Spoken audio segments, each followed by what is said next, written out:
यहाँ पर भवानी के अभी कोई पुत्र पुत्री नहीं हुई, क्योंकि भवानी एक शक्ति का प्रतीक है और शक्ति से सृष्टि चलती है। सृष्टि को चलाने वाली वो शक्ति है, जननी भी कोई है।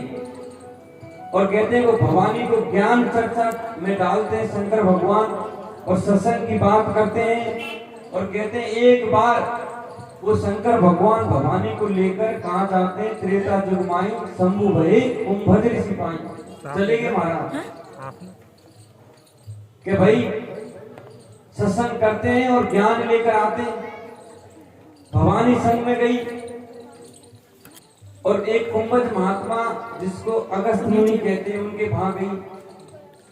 तो भवानी गई, जाकर उन्होंने कहते संत ने सम्मान किया और शिव को अच्छा आसन दिया, शिव का सम्मान किया, शिव का पूजन किया।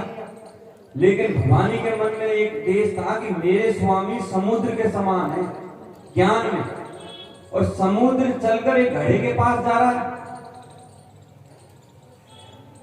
शंभु कहे कुंभ ऋषि पाई, कुंभ कहते हैं घड़े को। मेरे पति एक महात्मा के पास जा रहे, ये मुझे अच्छा नहीं लगा। और माँ भवानी सज्जन 15 मिनट उनको दुख हुआ और उन ऋषि का सम्मान नहीं करती। इसी कथा में बाबा सूत जी कहते हैं कि ये सृष्टि आगे बढ़ती है। कहते हैं चांद सूर्य भी आते हैं सृष्टि बढ़ने के लिए। अभी सृष्टि की जितनी कथा कहे उतनी कम है महाराज। 1 महीने तक कथा चलती रहने तो भी सृष्टि में तो ये चली ना, अभी भी सृष्टि बढ़ रही है, एक से अनेक हो रहे हैं। सूर्य का विवाह कहते हैं संध्या के साथ करवाया, और उधर दक्ष राजा ने जो विवाह 27 कन्याओं का करवाया, वो कथा आगे आएगी कि दक्ष राजा ने जो चंद्रमा को श्राप दिया और किस तरह वो चंद्रमा कहते हैं कोण से ग्रसित हुए।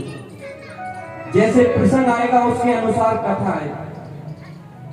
यहाँ पर माँ भवानी का प्रसंग है तो माँ भवानी का ही कथा है। विद्येश्वर संहिता बाबा सूत जी कहते हैं कि वो भवानी शंकर भगवान के साथ में चली और जाती जाती मन में देश रख लेती है। राग देश हमेशा किसी से नहीं रखना चाहिए सज्जन। बाबा सूत जी कहते हैं इसी प्रसंग को बाबा सूत जी ने रामायण में लिखा। सूत जी का जो प्रसंग है वो तुलसीदास जी ने रामायण में लिखा। शिव पुराण का ये प्रसंग है। एक बारो त्रेता जुग माई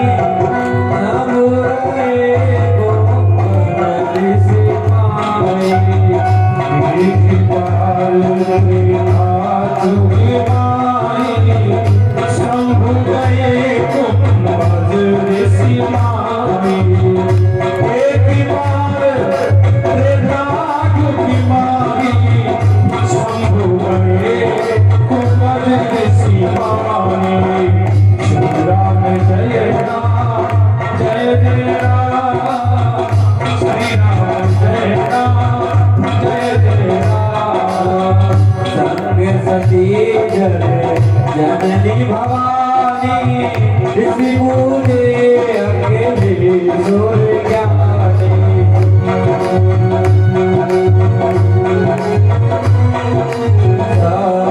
सती जग जननी भवानी ऋषि मुझे अकेले सोर ज्ञानी।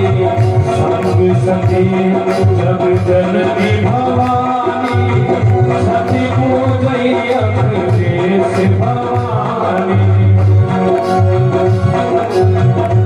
कहते हैं कि शंकर सती भगवान शंकर के साथ आई। ऋषि पूजे अखिलेश्वर ज्ञानी, वो कुंभज ऋषि महात्मा ज्ञानी होते हुए भी उन भवानी का पूजन करते और शिव का पूजन करते, शंकर भगवान की आराधना करते। कहते हैं घर में कोई अतिथि आवे तो उसका सम्मान करना हमारा धर्म है। सम्मान के साथ बिठाना, सम्मान के साथ भोजन कराना, ये हमारा प्रथम धर्म। तो ऋषि पूजे अखिलेश्वर ज्ञानी, ज्ञानी ने भी उनका पूजन किया और कहा हे स्वामी आज इस गरीब की कुटिया में कैसे आ गए। तो भगवान शंकर कहते भैया हम तो सत्संग करने के लिए आए, कथा सुनने आए। कुंभद ऋषि कहते हैं कि मैं तो एक घड़े की भांति हूँ, मुझ में कोई ज्ञान नहीं। आप समुद्र के समान हो, इस सृष्टि को रचते हो और सृष्टि को ज्ञान देते हो, मैं आपको क्या ज्ञान दूंगा। तो भगवान कहते हैं कि मुझे तो भैया आपसे एक कथा सुननी, आप कथा सुनाओ। और कुंभद ऋषि को व्यास गद्दी पे बिठाया, अगस्त्य महात्मा को, और शंकर भगवान और पार्वती नीचे बैठकर कथा सुनते हैं। राम कथा मुनिवर देवतानि सुनि महेश परम सुख मानि। राम कथा मुनिवर देवतानि सुनि महेश परम सुख मानि। सुनि महेश परम सुख मानि। श्री राम जय जय राम, श्री राम जय राम, जय जय राम। ओ श्री राम जय राम, जय जय राम, श्री राम जय राम, जय जय राम।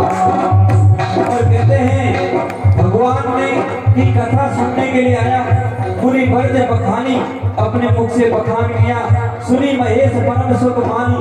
और मन में, शिव के मन में खुशी आ गई।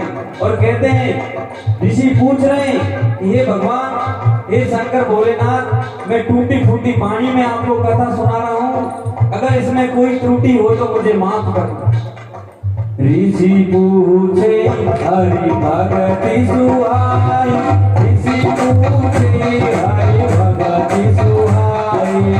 ऋषि पूछई हरि भगति सुहाई, ऋषि पूछई भगति सुहाई।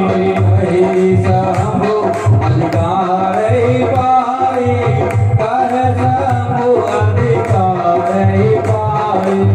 कहे सब अधिकार पाए, कहे सब अधिकार पाए। कहत सुनत रघुपति गुण गाता, कहत सुनत रघुपति गुण गाता। कहत सुनत रघुपति गुण गाता, कहत सुनत रघुपति गुण गाता। तुझने कहा रहे गिरिनाथा, तुझने कहा रहे गिरिनाथा। असुदिन वहा रहे गिरिनाथा, असुदिन वहा रहे गिरिनाथा। हे राम जय राम, जय राम, हे राम जय राम, जय राम। ओकार समाज कठिन जग माही, जो नहीं होगे तात तुम भाई। श्री राम जय राम, जय जय राम, श्री राम जय राम, जय जय राम। कहते हैं कि कछु दिन भगति, कछु दिन वहां निवास किया, भक्ति करी, कथा सुनी,